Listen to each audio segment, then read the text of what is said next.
My house was built in 1904. It is a single-family home, wood frame setting on a concrete block foundation. I have been living here for about 12 years. Of all the weird things that my siblings and me have seen or heard in this house, this one event is my favorite. This happened to my brother. About 10 years ago, my brother and his best friends had started a garage band playing mostly Spanish rock, alternative music but in Spanish.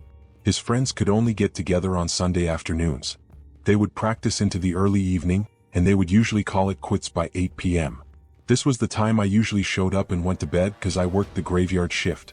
This happened in late fall, so the days were getting shorter. They had just finished a long session when the decision to head to someone else's house came about. My brother handed his car keys to his buddy so they could load up the equipment. Everyone had filed out of the basement, but the tricky part was that they needed to walk all the way to the back of the basement, up the back stairs, through the kitchen doorway, down the hall into the living room and out into the front porch. Everyone was outside sitting in my brother's truck waiting for him. My brother was walking up the back stairs when he remembered that he had left his pancakes and A-to-go container sitting on a speaker in the basement. He made the decision to go back. Now the basement is not clean with full sight lines, there had been partitions made, and the boiler and main heating unit are right smack in the middle. So after my brother walks back, he is about to retrieve his food container, when out of the corner of his eye he sees it. It is a shadowy figure, right at his peripheral vision. This feeling of dread and uneasiness washed over my brother.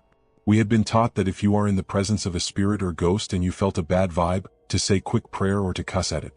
My brother chose the latter. He basically just told it, "Hey phew, I don't have time for this shit."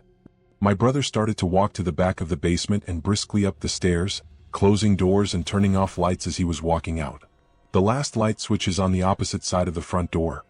Luckily the door was open and the light from the street lamp was flooding the living room with its amber light. My brother said he felt something at his back, but at no point did he turn around. As he flicked the last switch, the living room went dark, as did rest of the house. As he stepped out, he pulled on the door, closing it behind him. Still holding his food container in one hand, he jogged down the few porch steps. He walked towards the front gate.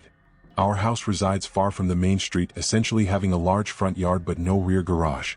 As he closed the gap between himself and his friend-laden truck, he kind of smiled and thought things over in his head, mad at himself for spooking out when there was no reason.